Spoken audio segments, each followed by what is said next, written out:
ابوالفتح جلال الدین محمد اکبر، جنہیں اکبر مہان کے نام سے بھی جانا جاتا ہے، تیسرے مغل بادشاہ تھے جنہوں نے 1556 سے 1605 تک حکومت کی۔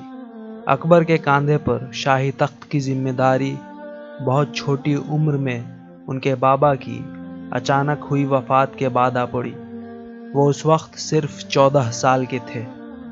مغل سلطنت کے وفادار اور مغلیہ آرمی کے وقت کے commander in chief Bairam Khan نے اس نازک دور میں اکبر کا ساتھ دیا اور ہندوستان میں مغلیہ سلطنت کے رقبے کو بے تحاشا بڑھانے کے ساتھ ساتھ سلطنت کو جوڑے رکھنے میں بھی اکبر کی کافی مدد کی۔ ایک مضبوط شخصیت اور ایک کامیاب جنرل، اکبر نے دھیرے دھیرے بھارتی اپ مہادویپ کے زیادہ تر حصوں کو اپنے مغلیہ سلطنت میں شامل کر لیا تھا۔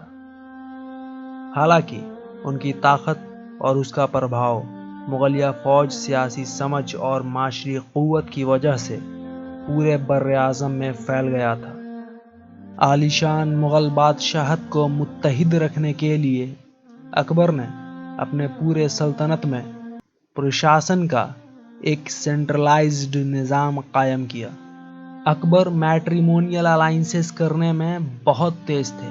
اگر کوئی راجا ان سے ہار جاتا تو یہ اسے قتل نہ کر کے اسے اس کی حیثیت اور جنگی صلاحیتوں کے حساب سے اپنے منصبداروں میں شامل کرتے تھے اور انہیں ان کی حکومت کو خود مختار اسٹیٹس کی طرح فنکشن کرنے کے لیے اسی شرط پر واپس کرتے تھے: پہلا کہ وہ سلطنت مغلیہ کو ٹیکس دیں گے، دوسرا جب کبھی بھی ملٹری کی ضرورت ہوگی وہ اپنی فورسز مہیا کرائیں گے، اور جہاں کہیں بھی اکبر کو یہ لگتا تھا کہ اس الائنس کو اور مضبوط کرنے کی ضرورت ہے، وہاں وہ اپنا یا اپنے کسی قریبی کا رشتہ کر لیتے تھے۔ اس کا ایک صاف اداہرن جودھا بائی اور اکبر کی شادی ہے۔ مذہبی اور سانسکرتک طور سے ووِد معاشرے میں امن و چین بنائے رکھنے کے لیے انہوں نے ایسی پالیسیاں اپنائی جس سے انہیں اپنے غیر مسلم عوام کا بھی سپورٹ ملا۔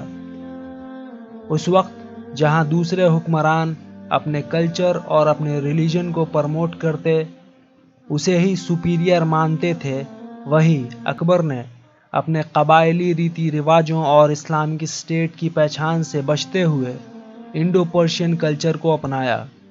وہ سبھی مذہب کی عزت کرتے تھے۔ بادشاہ اکبر کے دور میں ہی مغلیہ ہندوستان نے ایک مضبوط اور ترقی یافتہ اکنامی ڈیولپ کی، جس سے سلطنت مغلیہ کا تجارتی پھیلاؤ بڑھنے کے ساتھ ساتھ ہی کلچرل وستار بھی ہوا۔ اکبر خود بھی کلا اور سنسکرتی کے سنرکشک تھے اور وہ لٹریچر کے بڑے شوقین تھے۔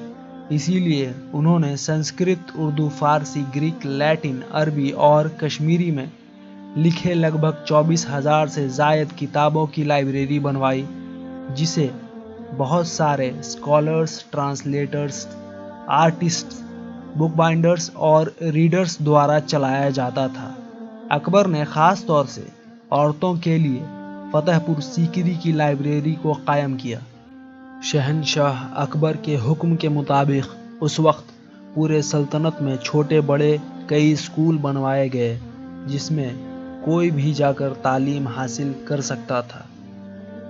انہوں نے بک بائنڈنگ کو ایک اونچا اور اہم ہنر بنانے کے لیے بک بائنڈرز کی کئی بار حوصلہ افزائی بھی کی۔ دلی، آگرہ اور فتح پور سیکری میں اکبر کے دربار فن، کردار اور کلا سیکھنے کے مرکز بن گئے۔ تیمورید اور فارسی اسلامک تہذیب کے میل کا دیسی ہندوستانی تہذیب کے ساتھ ملن شروع ہوا اور ایک الگ انڈو پرشین تہذیب، مغل انداز کے آرٹ، پینٹنگ اور واستو کلا کی پیدائش ہوئی۔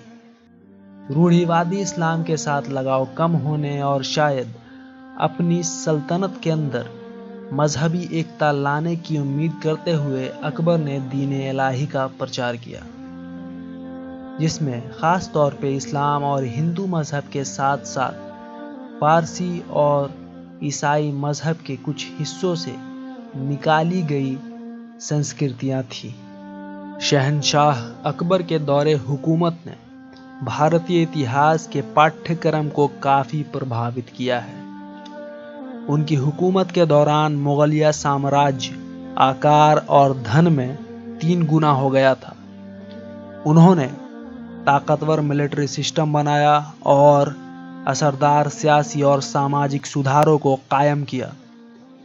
غیر مسلموں پر جزیہ ٹیکس کو ختم کر کے اور انہیں اونچے شہری اور ملٹری پوسٹس پر تعینات کر کے وہ مقامی لوگوں کے بھروسے اور وفاداری کو جیتنے والے پہلے مغل بادشاہ تھے۔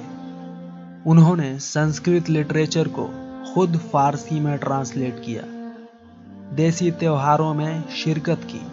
انہوں نے یہ محسوس کیا کہ ایک مستحکم سلطنت ان کے صحیح فیصلوں، عوام کی بھلائی اور نیکی پر نربھر کرتی ہے۔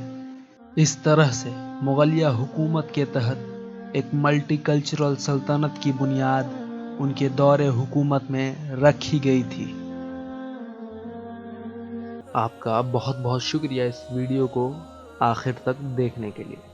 ہو سکے تو لائک اور شیئر کر دیجیے گا ہماری اس ویڈیو کو، سبسکرائب کر لیجیے گا ہمارے اس چینل کو، اور ہم آپ سے اگلی ویڈیو میں ملتے ہیں۔ خدا حافظ۔